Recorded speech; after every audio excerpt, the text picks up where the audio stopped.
रहस्यमय जंगल जादुई सुनार गछ आउ छोटू हरिण। दुई पहरर समय थिला।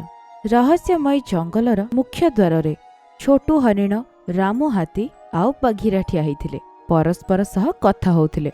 गोटिए मांकड़ आखिरे लुह धरी सामनारु चाली चाली आसुथिला। अरे ए मांकड़ कोठिरु आम पटकू चाली आसुछि। सी एबे जंगलर द्वार पशिबाकू ही चेष्टा करुथुला। तेबे ता पाद हठात अटकी गला। अरे मु आगुकू जाई पारुनी काहेकी?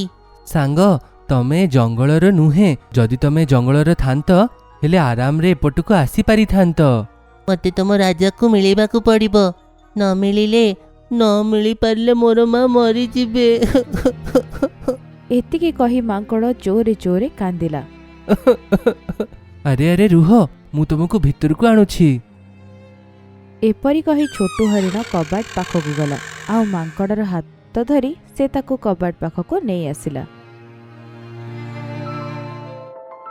मांकड़ देखिला जंगल रे थिबा सबु गछरे रंग बेरंग फल झुलुची, कौनसी बल्ब भली चमकुथिला आउ अन्य पटरे गोलापी सर्बत्र नई। अरे मु भितरकू केमिति आसीगली? ए गछरे थिबा फल एमिति जळुछि केमिति? आउ ए नई रे पानी जगारे सरबत केमिति अछि? तमे भितरकू आसी पारिल काहेकि ना तमे जदि आम जंगलर कौनसी पशु सहित ए कबाटकू पार करिके आसीब हेले तमकू अटकेबनी। आउ जो जिंस तमे आम जंगल रे देखुछ सेथिपाई आकू रहस्यमय जंगल कुहा हुए।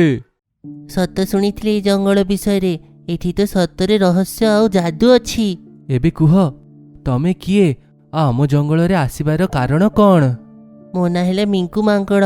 मोर मार देह भारी खराब। मु जदि तम राजा सहित न मिसिबी सी काली भितरे मरी जिबे।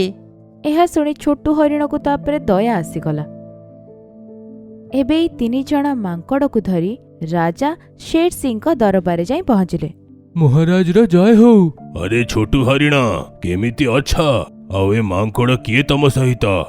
महाराज ए मिंकू मांकड़ कष्ट रे अछि, आपणक सहित देखा करिबार थिला सेथिपाई नहीं आसिली। कुह कौन समस्या हेछि? महाराज मोर मार 2 हप्तारू बहुत देह खराब। तांको आखि आलुओ भी पळैछि आउ तांको शरीर दिन प्रतिदिन खराब होछि। आपण जदि से सुना गछर फल मते देई देबे हेले मो मां ताकू खाइकी ठीक हे जिवो। नहीं, से फल आमे एमिति काहाकू देई परिबुनु। आकू महलरू बाहर करा दिया हो। एहा सुनी समस्ते आश्चर्य हो गले। गेंडा सैनिक आसी मिंकू मांकड़ को बाहर को काढ़िला। तेबे शेर खान छोटू हरिण को प्रश्न पचारला। महाराज तार मार देह बहुत खराब, एटा जानिबा परे भी आपण से फल ताकू काहेकि देलेनी? छोटू हरिण तमे समस्तंकर भल भाबुछ, हेले से गछरे थिबा फल कोनोसी साधारण फल नुहे। आस मो सहित। शेर सिंह छोटू हरिण को निज बगीचा को नहीं गला, जेउठी गोटे सुनार ही गछ थिला, जोथिरे गोटे नील रंगर फल ही झुलुथुला। ए जो फल आसीछि एटा 5 वर्षरे थरे आसे। देह खराब हेइथिले जदि किए खाइब हेले ताहार सबु रोग ठीक हेइ जिव। हेले ठीक अवस्था जदि आकु किए खाइ पकेइला हेले ता भितरे बहुत गुड़ा शक्ति आसी जिव आउ से शक्तिशाली हेइ जिव, जोटा से भूल कार्य पाए व्यवहार करि पारे। सेथि पाए एटा आमे काहाकू भी दउनु। हेले महाराज आपण से मांकड़ को ए फल देबा पाई काहेकि मना करले? से तो निज माँ पाई एटा नौथिला ना। मु एमिति भरोसा करि पारिबिनी। जदि सतरे ताहार माँ थांता हेले तांकू नेई कि आसी थांता नै एठी। तापर छोटू हरिण महलर बाहर को आसिला। ताको बाहरे मिंटू मांकड़ कांदुथबा अवस्था रे देखा गला। मो मां मो आखि आगरे मरी जिबे। मु एटा केमिति देखि पारिबी? तमे मन खराब करबनी सांग, तमे तम माँ को एठी नहीं कि आस। मु से फल निजे आनिकी तुमको देबी। सांग मु तांको आज ही नहीं आसीबी। तमर अशेष धन्यवाद। आ से जगार बाहरी गला। शेर खान जीवा परे समस्ते से महल रे जाई पहुंची गले। आउ तांको संगरे मिंकू मांकड़र अंधुणी माँ मध्य थिला। महाराज देखंतु ये मो माँ आंकु ना दिसुछि ना आंकर देह ठीक होछि। एबे तो मु मरी जेबी। ମତେ ଶୀଘ୍ର ମୃତ୍ୟୁ ଆସିଗଲେ ମୋର ସବୁ କଷ୍ଟ ଆପେ ପଳେଇବ। ଏହା କହି ମା ମାଙ୍କଡ଼ ତଳେ ଗଳି ପଡ଼ିଲା ଆଉ ଚୋରି ଚୋରି ଦୀର୍ଘ ନିଶ୍ୱାସ ନେଉଥିଲା।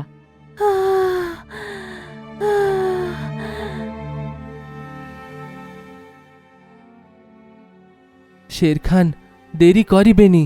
ମୁଁ କୌଣସି ମାଆକୁ ଏମିତି କଷ୍ଟରେ ଦେଖିପାରିବିନି। ଛୋଟୁ ହରିଣ, ତମେ ଏତେ କହୁଛ ତ ଠିକ ଅଛି, ମୁଁ ଆଙ୍କୁ ସେ ଫଳ ଦେଇଦେବି। ମୋ ସହିତ ଆସ। ଶେର ଖାନ୍ ସମସ୍ତଙ୍କୁ ନିଜ ବଗିଚାକୁ ନେଇଗଲା। ରାମୁ ହାତୀ, ମାଙ୍କଡ଼ ମାଙ୍କୁ ଏ ଫଳ ଦେଇଦିଅ। ରାମୁ ହାତୀ ନିଜ ଶୁଣ୍ଢରୁ ସେ ଫଳକୁ ଛିଡ଼େଇଲା ଆଉ ମା ମାଙ୍କଡ଼ ହାତରେ ଥୋଇଦେଲା। ବହୁତ କଷ୍ଟ ହଉଛି। ଆକୁ ଖାଇନିଅନ୍ତୁ ମାଙ୍କଡ଼ ମା, ଆପଣ ଠିକ୍ ହେଇଯିବେ। ଏହା ଶୁଣି ମା ମାଙ୍କଡ଼ର ମୁହଁରୁ ମୋରକୁ କି ହସ ବାହାରିଲା।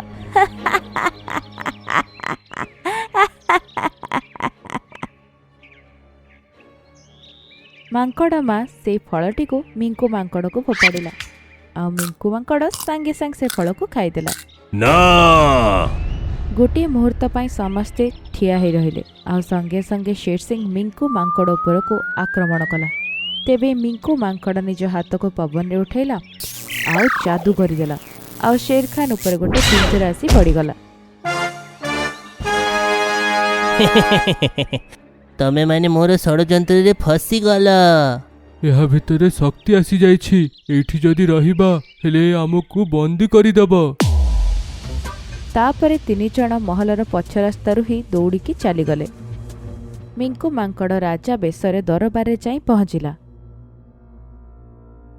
ମିଙ୍କୁ ମାଙ୍କଡ଼, ତମ ମୁଣ୍ଡରେ ମହାରାଜଙ୍କର ମୁକୁଟ କ'ଣ କରୁଛି? ମହାରାଜ କୋଉଠି? ତମକୁ ମହାରାଜକୁ ଦେଖିବାର ଅଛି, ଏଇଠି ଦେଖ। ଏତିକି କହୁ କହୁ ଶେର ସିଂ ପିଞ୍ଜରା ସହିତ ସେଇ ଜାଗାରେ ପ୍ରକଟ ହେଇଗଲା। ନିଜ ରାଜାକୁ ପିଞ୍ଜରା ଭିତରେ ଦେଖି ସମସ୍ତେ ଆଶ୍ଚର୍ଯ୍ୟ ହିଁ ରହିଗଲେ। ଆଜିଠୁ ଏ ଜଙ୍ଗଲର ରାଜା ମୁଁ, ତମେ ମାନେ ହେଲ ମୋର ପ୍ରଜା। ଆଜିଠୁ ମୁଁ ଏ ଜଙ୍ଗଲକୁ ରାଜତ୍ୱ କରିବି। ସବୁ ଜୀବଜନ୍ତୁ ଆଶ୍ଚର୍ଯ୍ୟ ହେଇଗଲେ ଆଉ ମିଙ୍କୁ ମାଙ୍କଡ଼ର ହସ ମହଲ ସାରା ଖେଳି ଯାଉଥିଲା।